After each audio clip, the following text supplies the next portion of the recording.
Well, there is a suspect in custody. The alleged assassin, according to authorities, Tyler Robinson, 22-year-old Utah resident. There you see his mugshot. Reading from the probable cause affidavit, there are a number of things that authorities point to, but the inscriptions found on the fired and unfired casings, a number of different phrases, including "Hey fascist, catch."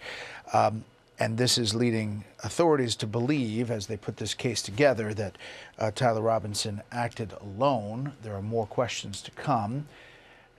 Let's bring in our panel. Harold Ford Jr., former Tennessee congressman, co-host of The Five. Fox News chief legal correspondent, anchor of Fox News Sunday, Shannon Bream, and Trey Gowdy, former congressman from South Carolina, host of Sunday Night in America with Trey Gowdy. I do want to say, before we talk about the investigation, just moments ago, we learned that Erica Kirk, the widow of Charlie Kirk, is going to make the first statements publicly. She's going to speak publicly at 8:15 Eastern Time tonight. Erica Kirk is going to make some remarks. You're going to be able to see those live on Jesse Waters' show at 8:15 p.m. Eastern Time. A horrible time for her and her family since Charlie's assassination. Trey, I want to go back to the investigation.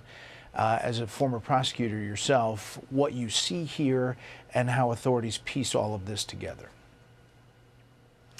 Yeah, it's the way most crime is solved, Brett. It's the police and the public working together. Had it not been for that surveillance video, photo released, that's what put pressure on the killer. That's what put pressure on the family. So most crime is solved that way. But I got to tell you, it's only beginning. The arrest is not the goal. The goal is a capital conviction. And so the work is only beginning. Ballistics, touch DNA, footprints, all of that, the inscriptions, the motive. You got to convince 12 people twice beyond a reasonable doubt to put someone to death, which is what I hope happens in this case. The work is just beginning. You know, and let me ask you again, Trey.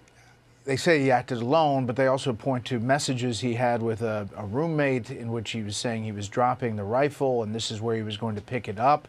I have many questions about, that exchange. There are all kinds of things I would like to ask investigators.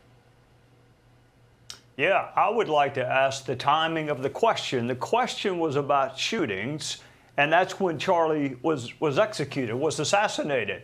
So I got questions too. I wish I were on the prosecution team. I wish I was on the investigation team. I have to trust the Utah State Police, who have primary jurisdiction. It's not the FBI.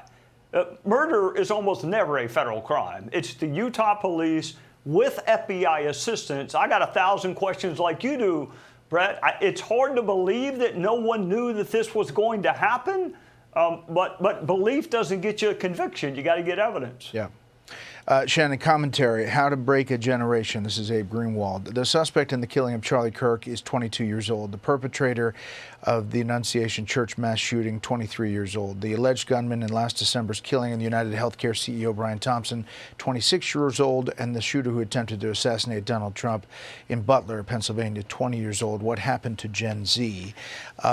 There is something here, and Governor Cox spoke to it about concern about where we're going. Mm-hmm. And he did say it's up to this next generation to make those decisions. I mean, the first time I met Charlie was on a college campus years and years ago. He was the age of those students, and he was unique in that he had decided not to go to college because he felt like he had a mission to open up these conversations, to have these difficult debates, and he wasn't afraid to do that. He led with his faith, and yes, there was a conservative viewpoint that flowed from that, but I think he was so effective because he was the same age as these kids, these young people that he was trying to reach.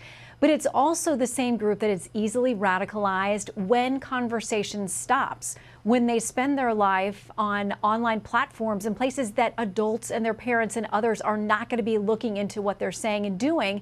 Charlie wanted to fight against that by having these open, uncomfortable debates. And this generation does have some very big decisions to make about where this goes next.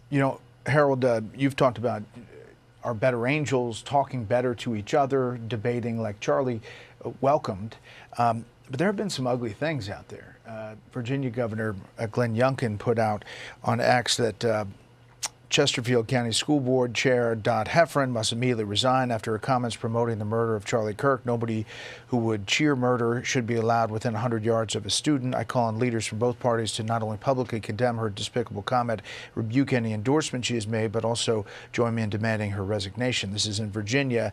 CBS said that circulating online is a screenshot of her Instagram, which this board member Dot Heffron reads, called me old-fashioned, but I remember when we used to be okay with shooting Nazis. There are people who have posted some amazing things all about free speech, but in the wake of all of this, it's got to be changed. You know, your interview, Brett, with Governor Cox, I listened to him earlier in the day, and not only was he calming, but he was so inspiring because he didn't speak to Democrats or Republicans. And he also talked near the end, as Shannon, I think, so eloquently just raised, he had a message for young people and said that politics is something that you guys have to engage in, but you have to engage in a very different way. He talked about technology and social media being a huge part of this. It's amazing. You have to think 20, 30, 40, 50 years ago when someone, a political figure, and unfortunately violence has been a part of our political history in America for a long time. There might have been people who had the feelings like that Chesterfield politician there, but they didn't express it, nor did they have the vehicles to express it. We've got to find ways, Brett, I think, after this, and that litany you put up, and I got to tell you, you did a great job with the interview, but that litany you put up of young men who've been a part of this and what's happening to this generation. I think the technology in so many ways as it advances, it's really made in some ways to make us be more alone. We date on apps. We want driverless cars. We're finding ways, these kids are just islands unto themselves with this online propaganda being pummeled at them. I think this conversation begs a bigger audience. Don't get me wrong, the mental health issues, I agree with everything that Trey said. We got to prosecute this thing, and I unfortunately think there are going to be more things that come out that are going to be really damaging and frightening about this case.